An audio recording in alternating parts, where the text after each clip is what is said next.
Assalomu alaykum, hurmatli televizor ko'rguvchilar. Yaxshimsizlar? Dunyo qurultiyi Tor televiziyasining kunlik xabarlar programmasiga hammanglar xush kelibsizlar. Men İftixor Abdurshid. Bugun seshanba. Hurmatli ko'ruvchilar, tövani diqqatinglar kunlik xabarlar programmamizning tafsilotida bo'lsin. Kanadaning fransuz chiqadigan Le Journal de Montreal gazeti Kanadaning Montreal portini kengaytirishga ruxsat qilganligini tanqidlab e'lon qilgan maqolada Kanada Federatsiya hukumatining Xitoy bilan savdo kelishimi imzolaganligini e'lon qilganligini ayblab maxsus obzor e'lon qilgan. Mazkur obzorda Federatsiya hukumati dunyoni hozirgi holati bo'yicha boshqarish zaruriyati sababidan Xitoy bilan savdo kelishimi imzolaganligini e'lon qildi. Bu Uyg'urlar va boshqa ziyonkashlik uchirgan jamiyatlarning majburiy emgak silinishiga ko'z yumishni tanlaganlik. İnsanlar sürgünge mahkum qilingan, nazorat qilingan, majburlangan va insonlar u yerda bozorlarimizni ta'minlaydigan tovarlarni, bo'libmi elektr mashinalarini arzon bahoda ishlab chiqarishga selindi. Bundaq ahvolda muhim bir yashash muhiti vayron qilinib qolmay, asosiy inson izzat hurmat rad qilindi deganlarni o'ttirib qo'ygan. Mazkur maqolada yana Federatsiya hukumatiga biz insonlarning taqdiriga qanday qilib buncha beparvo bo'la olamiz? Biz qanday qilib bozornomada asos huquqi deb sani qilingan millionlagan insonlarning ahvoliga bir vaqt ko'z yuma olamiz degan savolni qo'yib, bu ahvolni jimjit tarqilayotgan axloq chekinish va bu o'zgarishlar bizni kelgusidagi ishlar to'g'risida andishaga selish kerak deganlarini ta'kidlagan. Bu haqda Dunyo Uyg'ur qurultiyining tashqi ishlarga mas'ul muavin raisi Zumratay Erkin xonim stansiyamizning ziyoratini qabul qilib, o'z ko'z qarashlarini o'ttirib qo'yib, mundaq deydi. Bu yerda hamda savdo iqtisodni o'ylablam inson haqlarini tamamen unutib savdo uchun dunyo hozirgi holati bo'yicha boshqarish degan bir kalla ideologiya bilan qilsak keyingi vaqtlarda bu hammamiz bundan ziyon tortamiz degan shaklda analiz qilibdi. Hamda buningda shu Uyg'urlarni tilga ilib, misol qilib, Uyg'urlarmi shu hozirgi vaziyatda majbur emgakka majburlanayotdi.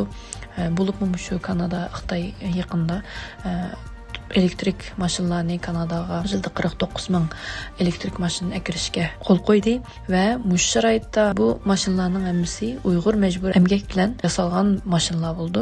Shu bu analizda hamda qachongacha savdo manfaat degan narsalar uchun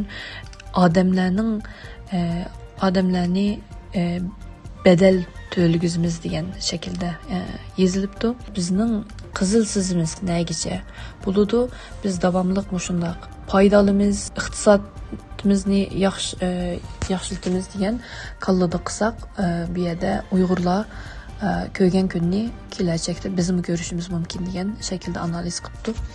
Endi bu shu Kanada Xitoy bilan yaqinlashgan sari mushu masalalarni Kanada bir vaqtlarda xalqaro sahnada inson huquqlarini qo'llaydigan, demokratiya qo'llaydigan prinsiplarni ching tutib kelayotgan davlat. Hamda bundan keyin balkim Kanada iqtisod uchun mushu narsalarni balkim tashlab faqatlam savdo iqtisodni o'ylab inson huquqlarini prinsipga ko'tarmaslik mumkin. Xitoy 2017 yildan buyon musulmon davlatlarini rasmiy qaytarib berish shartnomasi bo'lmagan ahvoldami Turkiyani o'z ichiga olgan har qaysi chet el hukumatlarini 682 Uyg'urni tutib qilishga majburlagan va Interpolga atalmish terrorlikqa qarshi turish ramkasi nomida 5530 qatam ogohlantirish, tahdid va qo'lga olish talabi yo'llagan. Kuzatuvchi tadqiqot vaqtining 17 yanvar e'lon qilgan yo'l eg'izdagi Uyg'urlar Xitoyning Asaddan keyingi Suriyadagi ta'siri nomli doklad e'lon qilgan bo'lib, mazkur dokladda Xitoyning Interpol, ya'ni xalqaro soqchi tashkilotini o'zining yo'lsiz talablarini ijro qilish uchun tahdid qilganligi, xalqaro terrorlikqa qarshi turishni qanday qilib Uyg'urlarni chegara halqib bostirishga ishlatishga uringanligi, Xitoyning musulmon davlatlaridagi ta'siri haqida tafsiliy to'xtalgan. Mazkur dokladda o'ttirib qo'yilishicha, Beijing, Pokiston, Afg'oniston va O'rta Osiyo davlatlari qatorliq dunyodagi 81 davlat bilan o'tkazib berish shartnomasi tuzish uchun iqtisodiy kuchidan foydalanib kelgan va shundaqla Xitoy hukumati 2017 yildan buyon Turkiyani o'z ichiga olgan har qaysi chet el hukumatlarini rasmiy qaytarib berish shartnomasi bo'lmagan ahvoldami 682 Uyg'urni tutib qolishga majburlagan va Interpolga atalmış terrorlikqa qarshi turish ramkasnomada 5530 qitim ogohlantirish, tehdid va qo'lga olish talabi yo'llagan. Mazkur dokladning Suriyadagi Uyg'urlarga munosabatli qismida ular haqida to'xtalib, bu Uyg'urlarning ko'pinchisi Xitoy doiralari tarafidan bexatarlik tehdidi deb qaralib, Xitoyning bostirishi, iqtisodiy chetga qiqishi va kishilik huquqlarini dafsanda qilish sababidan yurtidan ayrilganlar. 2009 yuz bergan 5-iyul qirg'inchiligidan keyin yuz bergan xohlagancha tutqun qilish nurg'un Uyg'urlarni oilasi bilan Turkiyaga berib surgunda yashashga majburladi. Natijada ularning ko'pinchisi Turkiyada ijtimoiy, iqtisodiy masalalarga duch kelgandan keyin urush ofatiga uchragan Suriyaning Idlib o'lkasi ular uchun panohgohga aylangan.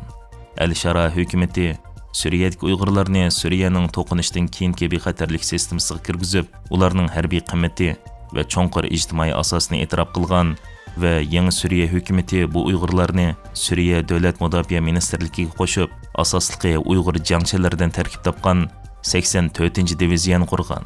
Ammo bu Uyg'urlarning mavjudligini Xitoy tehdid deb qaradi va bu Xitoy uchun bargan kuchayotgan strategik xirisga aylandi deyilgan. O'rta Sharq, Afrika va O'rta Osiyoda uzluksiz iqtisodiy hamkorlik atalmış bir yo'l bir balvoq nomida o'zining ta'sirini kengaytayotgan Xitoy Birlashgan Davlatlar Tashkiloti ichidami guruhlashish, tarafbozlik va iqtisodiy besim, manfaat asosidagi hamkorlikni shakllantirgan bo'lib, Suriyaning ilgirki Asad hokimiyati davrida izchil holda Asad hukumatini qo'llab kelgan va Arab bahori namoyishlarini tanqid qilgandan sirt, Asad oilasini xalqaro jazo va qurol embargosidan qo'g'dash uchun Birlashgan Davlatlar Tashkiloti Xavfsizlik kengashida 8 qatim veto huquqini qo'llangan edi. Navbatda Xitoy Al-Shara hukumatini e'tirof qilish va Xavfsizlik kengashida Suriya hukumatini tanishda Suriyadagi Uyg'urlarning mavjudligini tehdid deganni bahona qilayotgan bo'lib, mazkur dokladda o'tirib qo'yilishicha, Xitoy Suriyadagi ta'sirini kengaytayotganda Damashqning Uyg'urlarga bo'lgan pozitsiyasining qanday bo'lishi, rayonlik ittifoqlarning cho'ng davlatlar raqobati soyasida qayta shakllanishining muhim ko'rsatkichi bo'lib qoladi deganlarni o'tirib qo'ygan. Amerika Avam Palatasi Tayvan, Filippin qatorliq Hind Tinch okean rayonidagi ittifoqdoshlarini xalqlik xarajat bilan ta'minlash va Xitoyning ta'siriga qarshi turish uchun $200 million maxsus fond ajratishni o'z ichiga olgan yangi qonun loyihasi ma'qullagan. Xabarlarda o'tirib qo'yilishicha, Amerika Avam Palatasi Tayvan, Filippin qatorliq Hind Tinch okean rayonidagi ittifoqdoshlarini xalqlik xarajat bilan ta'minlash va Xitoyning ta'siriga qarshi turish uchun $200 million maxsus fond ajratishni o'z ichiga olgan yangi qonun loyihasi ma'qullagan. Mazkur qonun loyihasida Amerika Tashqi ishlar ministrligi, Moliya ministrligi va boshqa munosabatli organlarning 2026 yil ajratadigan xarajati Tayvanga beriladigan $2 milliard 300 million yordam va Filippinga beriladigan $100 million tashqi harbiy yordam xarajatini o'z ichiga oladi ekan. Mazkur qonun loyihasi 14 yanvar Avam Palatasida 341 ovozning qo'shilishi, 79 ovozning qarshi turishi bilan ma'qullangan bo'lib, Xitoy ishlari favqulodda komitetining raisi John Molinar bu haqdagi bayonotida mazkur qonun loyihasi Tayvanga texim ko'p qo'llash ilib keladi. Ularning o'zini qo'g'dash iqtidoriga mablag' solishiga yordam beradi va Trump hukumatining o'tgan oydagi Tayvanga qurol setib berish tarixiy qarorini kuchaytirdi degan. Va 2027 yili va uningdan keyin yuz berish ehtimolli bo'lgan to'qinishlar va kunsari kuchayayotgan Xitoy tehdidini to'sish uchun Amerikaning jiddiy turda Tayvanni qurol bilan ta'minlash kerakligini ta'kidlagan. Mazkur qonun loyihasida yana Xitoyning dunyodagi razil qilmishlarga qarshi turish uchun $200 million Xitoy ta'siriga taqobil turish fondi ta'sis qilish qarori o'rin olgan bo'lib, navbatda bu qonun loyihasi Kengash palatasiga sunilgan. Hurmatli ko'ruvchilar, yuqorida diqqatingizga kunlik xabarlar programmamizning tafsilotini sundik. Kelar qitimliq sonimizgacha ko'rishgacha omon bo'lgaysizlar. Stansiyamizning YouTube kanaliga a'zo bo'lishni unutmang. Xayr xo'sh.